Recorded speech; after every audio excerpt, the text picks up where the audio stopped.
그래서 유전자 검사를 하게 되면 이제 유전자 검사지를 받게 되시는데 여러 가지가 많이 써 있을 거예요. 검사를 하면 당뇨 같은 경우는 뭐 당화혈색소 6.3, 혈당 얼마 이렇게 딱 나오는데 유전자 검사지는 그렇게 나가지 않죠. 엄청나게 많은 지표들과 많은 유전자들, 캔디데이트들이 나가게 됩니다. 그래서 왜 그러냐면 아까 말씀드린 것처럼 변이는 굉장히 많이 생기고 자주 생기는데 그 변이들 중에 내 병을 일으킨 확정적인 원인을 찾는 것이 쉽지 않아서 그렇습니다. 우리 병원에서 하는 홀 엑솜 시퀀싱이 어떻게 이루어지는지를 간략하게 설명을 드리면 오셔서 이제 피를 뽑고 나면 왜 눈에 있는 병을 진단하는데 피를 뽑냐? 우리 몸의 모든 세포는 원래 하나의 배아에서 증식해서 여기까지 온 거기 때문에 내 몸의 모든 세포들은 기본적으로 유전적으로는 동일한 유전 정보를 갖게 됩니다. 그래서 피에 있는 세포들에서 내가 부모님들한테 물려받은 유전 정보가 어떤지를 확인할 수 있는 거고요. 그 안에 있는 유전자를 분리를 해서 내가 갖고 있는 유전 변이가 뭔지를 정상이랑 대조를 해서 변이가 있는 유전자의 리스트를 저희가 받게 됩니다. 그래서 그 리스트 중에 망막이랑 관련되어 있는 모든 유전 변이를 다 찾아내고요. 그 유전 변이들 중에 그 유전 변이가 실제로 단백질 기능에 영향을 줄 수 있는 유전 변이를 또 찾아냅니다. 또 그 나머지 내가 갖고 있는 유전 변이 중에 유의한 의미가 있으면서 망막에 영향을 주는 변이들 중에 나의 병과 패턴이 맞고 나의 유전 정보, 이제 유전하는 패턴, 열성 유전, 우성 유전 이런 거랑 맞는 유전 변이가 있으면 이제 그게 최종 캔디데이트가 되게 되고요.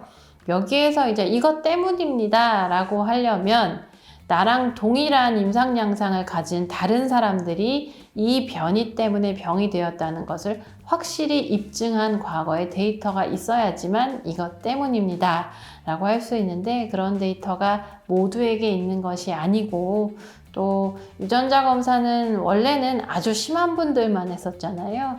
그래서 어렸을 때부터 실명하신 분들이 유전자 검사를 하기 시작했고 이제 비용이 낮아지면서 나이가 들어서도 시력이 유지되시는 분들이 이제 유전자 검사를 하기 시작하셨기 때문에 기존에 갖고 있는 데이터들은 대부분 병이 아주 심하거나 아니면 조기에 실명하신 분들의 데이터가 많습니다. 그래서 내가 지금 40, 50대인데 뭐 그냥 혼자 보고 다니고 밤눈만 어둡다. 그렇게 해서 유전자 검사를 하시게 되면 명확한 검사 결과를 원인을 명확하게 찾기는 어려우신데요. 우리가 유전자 검사를 해석할 때 과거의 데이터를 바탕으로 해석을 하기 때문에 그렇습니다. 카이안과 그래서 이제 저희 병원에서 유전자 검사를 하신 분들은 이제 유전자 검사지를 종이로 받아가셨을 텐데요. 그 검사지를 보면 뭐 이것저것 많이 써 있고 크게 위에 있는 유전자하고 아래에 있는 유전자가 두 파트로 나뉘게 됩니다. 위에 있는 거는 꽤 병을 일으킨 것으로 확정적으로 알려진 유전자가 위에 들어가게 되고요.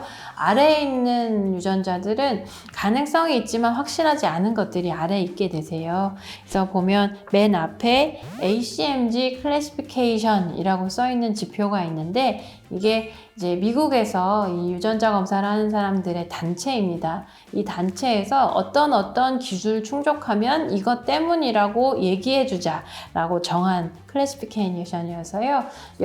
이제 대부분 패널 검사를 하시면 이 ACMG 클래시피케이션에 따라서 원인 유전자를 안내를 받으셨을 거고요.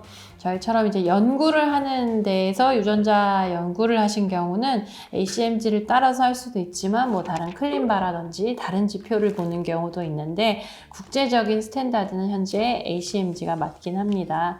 여기에서 패소제닉 likely pathogenic 이렇게 나오면 거의 이것 때문에 내 병이 생겼을 거다라고 생각하시면 되고요. 그런 것들이 위에 올라오게 됩니다. 그리고 그 옆에 gene이라고 써 있는 게 유전자 이름이고요. 그 옆에 type이라고 되어 있는 것은 그 유전 변이가 어떤 타입이냐. 하나의 유전자가 예를 들어서 3만 개의 염기 서열로 되어 있는데 그 중에 한 20개가 뭉텅이가 없어졌다거나 들어왔다거나 갑자기 그 유전자에서 아미노산이 되는 게 멈춘다거나 하는 큰 변이가 있으면 뭐 프레임 시프트라든지 이렇게 변이가 나오게 되고요. 제일 많은 거는 미스센스, 그래서 그 많은 유전 염기 서열 중에 하나만 잘못된 것들이 미스센스라고 쓰여지게 됩니다. 옆에 뉴클레오타이드는 우리 주소처럼 내 염기 서열의 몇 번째 염기 서열이 잘못됐는지를 보여주는 거고요. 그 옆에 아미노 애시드라는 것은 내 그 염기 서열이 단백질을 만들 때 어떤 아미노산이 잘못됐느냐에 대한 주소입니다. 그리고 옆으로 가다 보면 인헤리턴스라는 거는 이제 유전되는 패턴, 우성 유전이나 열성 유전이냐 이런 걸 말해주고요. 그 옆에 population이라는 거는 빈도여서, 빈도를 왜 보냐면 우리가 이 병이 뭐 4,000명 중에 1명 생기는데 이 유전 변이의 빈도가 2,000명에 1명이라 그러면 말도 안 되죠. 그래서 변이 빈도가 너무 많은 것은 이제 제외하려고 쓰는 지표고요.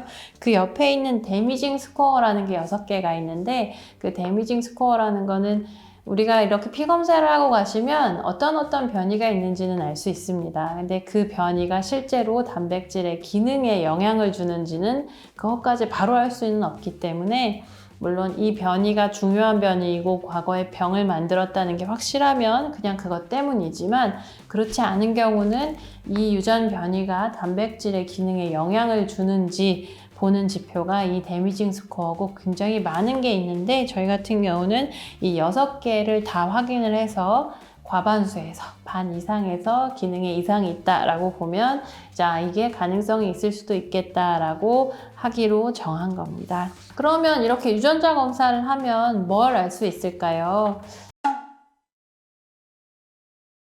그래서 일단 내가 뭐 때문에 생겼는지는 알 수 있는 한 최대한 자세히 알고 있는 게 좋고요. 두 번째로는 유전자 패턴을 알면 어느 정도 병이 진행되는지. 이미 많은 분들이 참여를 해주셨지만 더 많은 분들이 이 검사에 참여를 해주시면 기술이 좋아지면 치료가 실제로 되는 세상이니까요. 그런 기회가 있을지 같이 한번 확인을 해보셨으면 좋겠습니다.